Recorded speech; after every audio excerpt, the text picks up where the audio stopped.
चला तर मित्रांनो, आज करूया आपण पुरणपोळी। इथे डाळ स्वच्छ धुवून घेतली मी चण्याची, त्याच्यात टाकले 1 तांबे पाणी, आता टाकते थोडीशी हळद,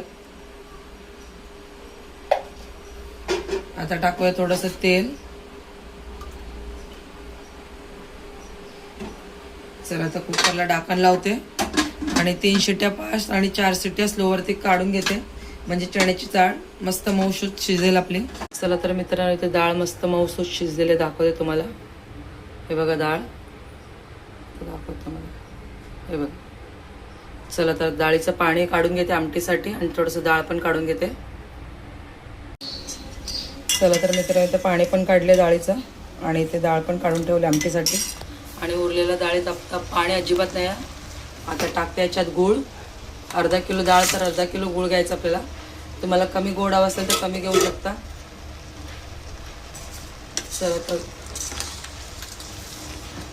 गूळ मी सुरीने कापून घेतले, तुम्ही किसणीने घेऊ शकता। चला तर मिक्स करते आणि गूळ सुकवायला ठेवते। ते कांदा, खोबरं, सुकं खोबरं आणि आलं लसूण सगळं भाजून घेते मी। तर सगळे मसाले भाजून झालेत, कांदा खोबरं भाजून घेतले, आलं लसूण त्याच्यात टाकले, 2 टोमॅटो स्वच्छ धुवून चिरून आणि कोथिंबीर स्वच्छ धुवून घेतली आहे।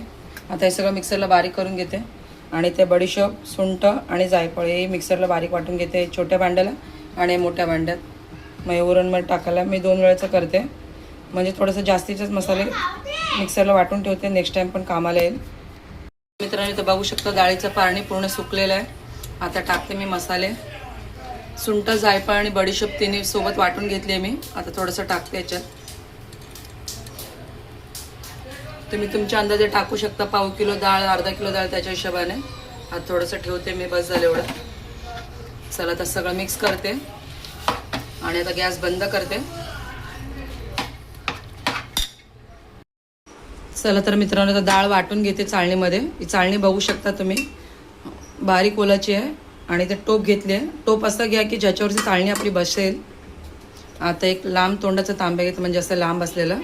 आता याच्याने मी स्मॅश करून घेते पूर्ण। डाळ गरम असतानाच वाटून घ्यायचं आपल्याला, म्हणजे लवकर वाटून होईल। चला तर मित्रांनो, आता करूया पुरणपोळी। इथे आहे वरण, हा 1 किलो आहे, अर्धा किलो गुळ आणि अर्धा किलो गूळ घेतलेली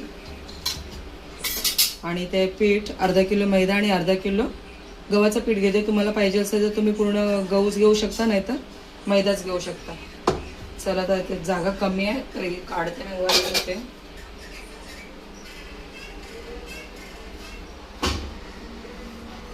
चला तर उंडा घेतलाय पिठाचा गोळा करून, पीठ अर्धा तास आधीच मळून ठेवलेलं मी हळद आणि थोडंसं मीठ टाकून।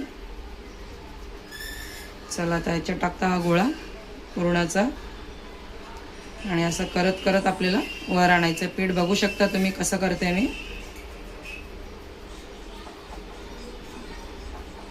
चला असं करत करत आपल्याला पूर्ण पीठ बंद करायचं आहे। चला याला चपटा करून घेते, म्हणजे पुरण सगळीकडे पसरेल। असंही करू शकता तुम्ही, थोडंसं पीठ लावून घेते म्हणजे पटापटा करता येईल आपल्याला। चला आता असं केल्याने वरण सगळीकडे पसरतो चांगलं। चला तर आरामात अलगद हाताने लाटून घेते, दाखवते तुम्हाला। आज आहे आमच्या इकडे आकाडी जत्रा, म्हणजेच मरियाईची जत्रा भरते। तिला कोण कोंबडा कापतं, कोण बकरं, तर कोण पोळी करून ठेवतं। तर मी पोळी करायला लागली आहे।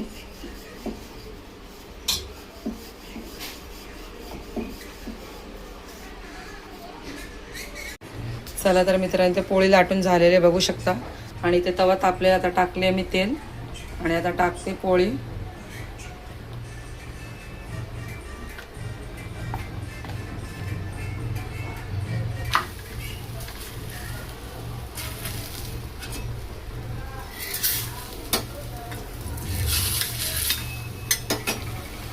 चला तर आता परत पलटी करून घेतली आहे। आता लावते मी तेल असतं भरपूरशा।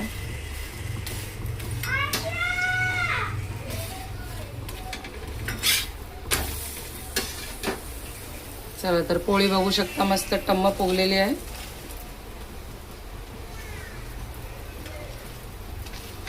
चला तर मित्रांनो, ते घेतले मी वाटलेलं वाटण इथे तेल तापलेलं, तर टाकते कढीपत्ता आणि तेजपान, हळद, तिखट आणि मीठ. तुम्ही गरम मसाले पावडरही टाकू शकता. चला तर टाकते वाटण.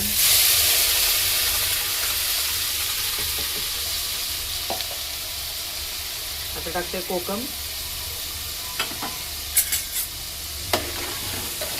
चला तर आता मसाले तेल सुटूस तर आपण परतून घेऊया. मग टाकूया डाळ आणि डाळीचं पाणी.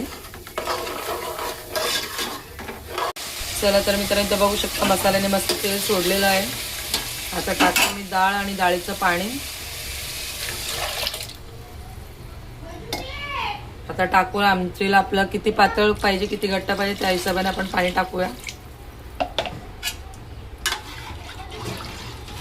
चला या स्टेजवरती आपण आता मीठ टेस्ट करूया. हवं असेल तर अजून थोडं टाकते मी मीठ. आणि आमटीला मस्त उकळी काढते. चला तर मित्रांनो इथे माझा पूर्ण स्वयंपाक रेडी आहे. इथे गरमागरम पुरणपोळी, इथे भात आणि त्या कटाची आमटी बघू शकता तुम्ही. तरी किती छान आलेली आहे. चला तर आम्ही जेवण घेतो आता. तुम्हाला जर माझ्या रेसिपीज आवडत असतील तेवढे लाईक करा, शेअर करा आणि सबस्क्राईब करा माझ्या चॅनलला. आणि जास्तीत जास्त शेअर करा प्लीज.